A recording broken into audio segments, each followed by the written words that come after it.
So I just went to see SISU last night with my wife. To be honest with you, I was itching to watch it ever since I first saw the trailer before the John Wick 4 film, which ironically, this movie is kind of the same thing of. So well done to the marketers in advertising a movie which falls into the same niche as the one that you're watching, so the audience goes right out again to the movies. Where unlike just before the Sisu movie, we got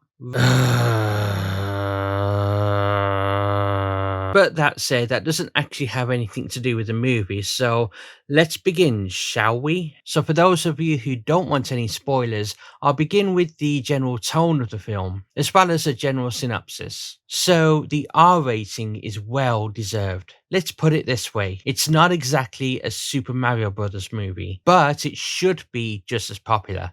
It actually pulls on a few different styles of movie, and they actually work together very well. First, you get a Quentin Tarantino Kill Bill kind of feel. What I mean by this is that the movie is split into chapters with some old school intense music to go with it. The cinematography, the pace, and the general tone reminds me of Mad Max Fury Road, and the protagonist, well, I feel that he can't be described as anything other than old John Wick, except more brutal. You're definitely not going to want to let your small kids watch this one. Trust that. As far as the synopsis goes, it's basically an old Finnish captain who was so brutal during World War II that he was just sent to go out on his own as a kind of one-man death squad. Anyway, he's out in the wilderness trying to find gold and live out the rest of his life in some sort of a comfortable peace. And is successful. So the crux of the film is that he's trying to bring it back to cash in, but on his way back he has to get past this not nice German unit that's in his way. And as far as non-spoilers are concerned, that's about it. Nice and simple. And now there's nothing but spoilers ahead, so strap in.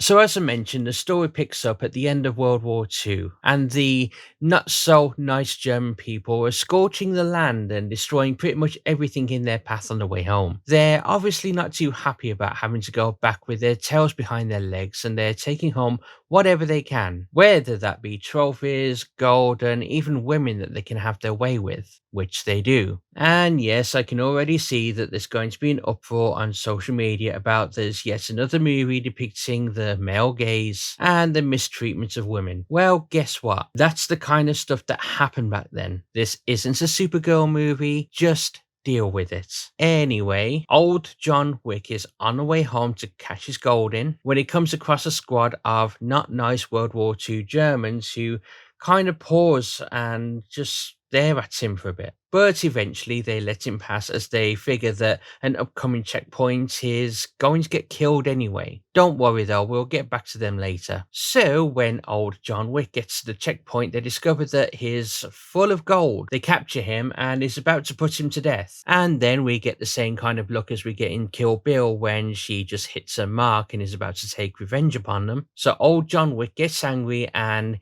it all kicks off when this happens.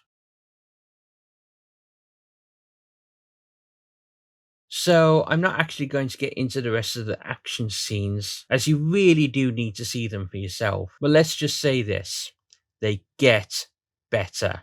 So, after old John Wick is finished at the checkpoint and the German squad comes back after hearing the gunfire, they find a single piece of gold and immediately know what's happened, and they go hunting for old John Wick. So, as I said, these Germans weren't particularly happy about how the war turned out for them, and rather than follow their orders and return home in disgrace, the squad leader reasons that it's probably better to find this guy, take his gold, and live out their lives in luxury. Honestly, I'd do the same. One problem though, they find out, as we hear from the captured women, that the guy they're after is the toughest guy there is. In fact, there's a Finnish word associated with him. This word can't be translated, and it's SISU, and this basically means that he has a strength of will that can't be defeated. He's apparently seen as being immortal. However, it's said that it's not that he's immortal, it's just that he refuses to die, which I thought was cool. So immediately after this lady finishes telling the tale of Sisu, the guards are taken care of,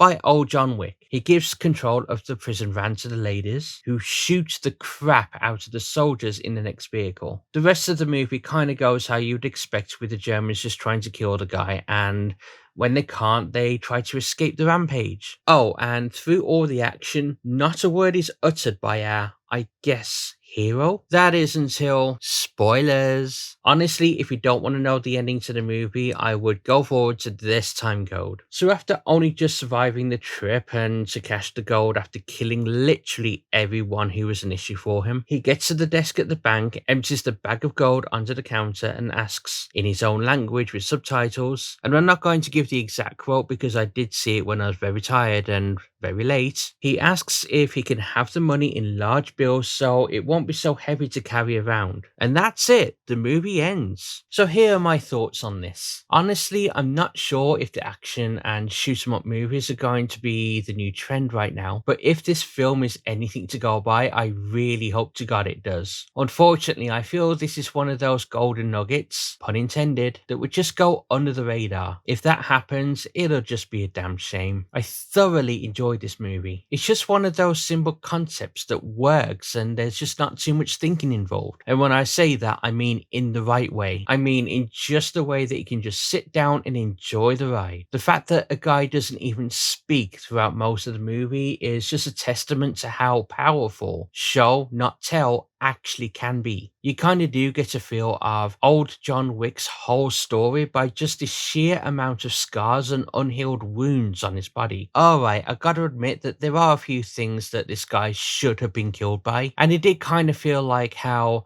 John Wick had ultimate plot armor, but when he did survive, it felt earned. And in my opinion, they've shown how he survived in a satisfactory way. Yes, there is a scene where there's a group of women that lay waste to a load of not nice German people in World War II, but the situation and the story allowed them to do so. Instead of just being a load of Mary Sues who can just do anything, they had this small arc, and when it was over, it was over. The movie wasn't about them, and we could just get on with it.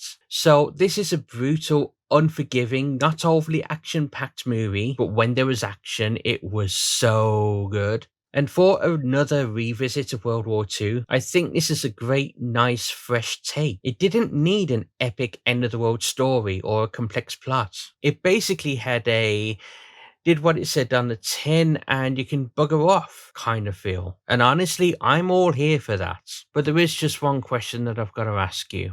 Would you like mayo with that?